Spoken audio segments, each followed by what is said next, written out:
Hello बच्चों, let's read the question.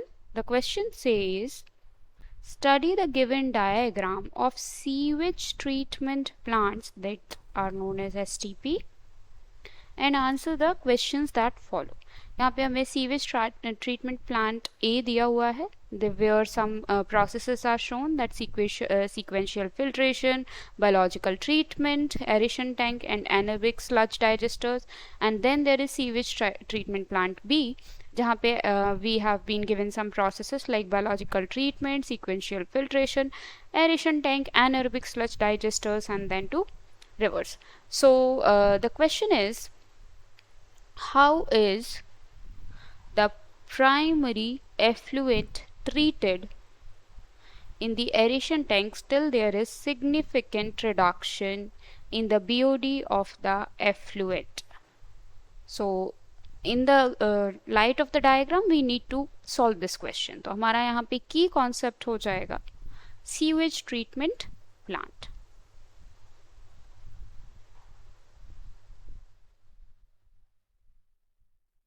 Now sewage treatment क्या है? सीवेज ट्रीटमेंट से मतलब है जो भी ऑर्गेनिक वेस्ट प्रोड्यूस होता है on daily basis, all the organic waste that may be including the human feces or other organic waste that are going to be sent into the sewage. So sewage में sewage water that is going to include the organic waste, harmful bacteria are also going to include in this, and even chemicals, certain chemicals coming from various houses or industries can be included in this.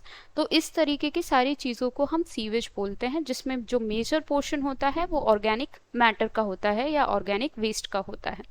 इस waste को या इस पूरे sewage को किसी भी river में या कहीं भी रिलीज करने से पहले हमें उसे ट्रीट करना होता है, and that is known as sewage treatment. इसके लिए डिफरेंट प्लांट्स लगाए जाते हैं, and these plants are known as STPs और sewage treatment plants. Now if we talk about the processes involve, तो कई सारे प्रोसेसेस में इन्वॉल्व होते हैं, जैसे कि सबसे पहले होता है physical removal of the harmful substances, या जो सॉलिड वेस्ट होता है उसका फिजिकल रिमूवल होता है सबसे पहले.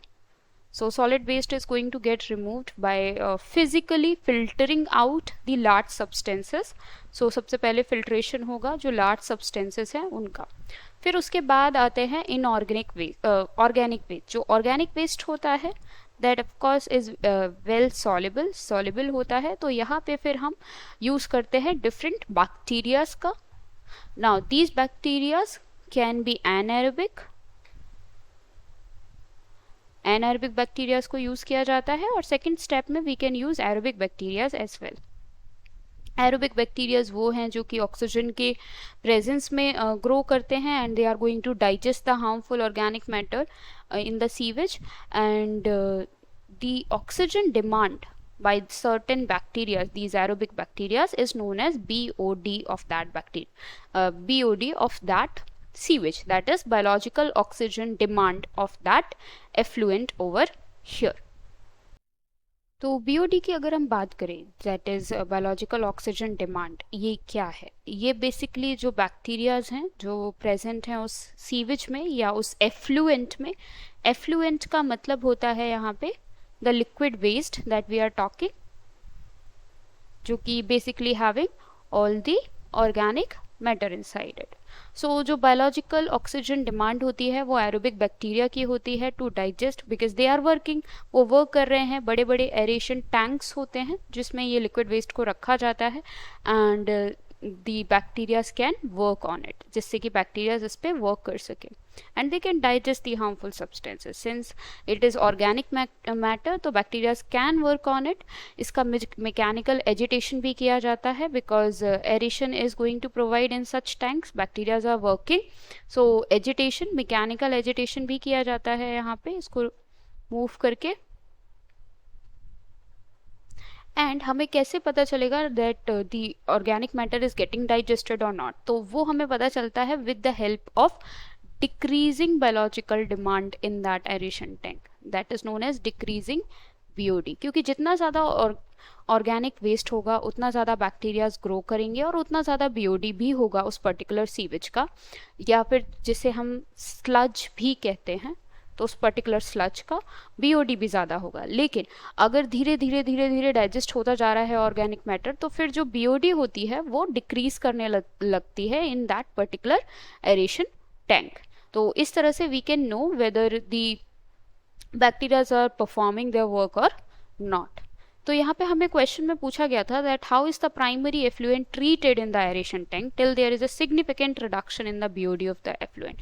तो सबसे पहले तो मैकेनिकल एजिटेशन होता है, air is also pumped in, air भी पंप की जाती है,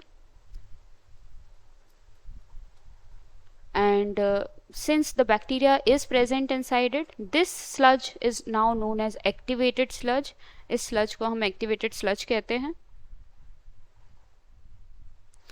and aerobic microbes की growth के साथ साथ it is also seen that how much organic matter is getting consumed। फिर जब ये सारा process हो जाता है तो उसके बाद जो effluent है that is now going to get passed to a settling tank. फिर इसे एक सेटलिंग टैंक में पास कर दिया जाता है जहाँ पे जो भी वेस्ट मटेरियल है that can settle down, so we can say the flocs can settle down and they can form an activated sludge. फिर वो एक एक्टिवेटेड स्लज बना सकते हैं। And after this the water is sent for getting evaporated and some of the activated sludge is returned back to the aeration tank। और जो भी activated sludge होता है कुछ part इसका वापस से aeration tank को दे दिया जाता है so that यहाँ पे फिर से bacteria का growth हो सके properly। So that is how it is going to be done। I hope you understood well। Best of luck।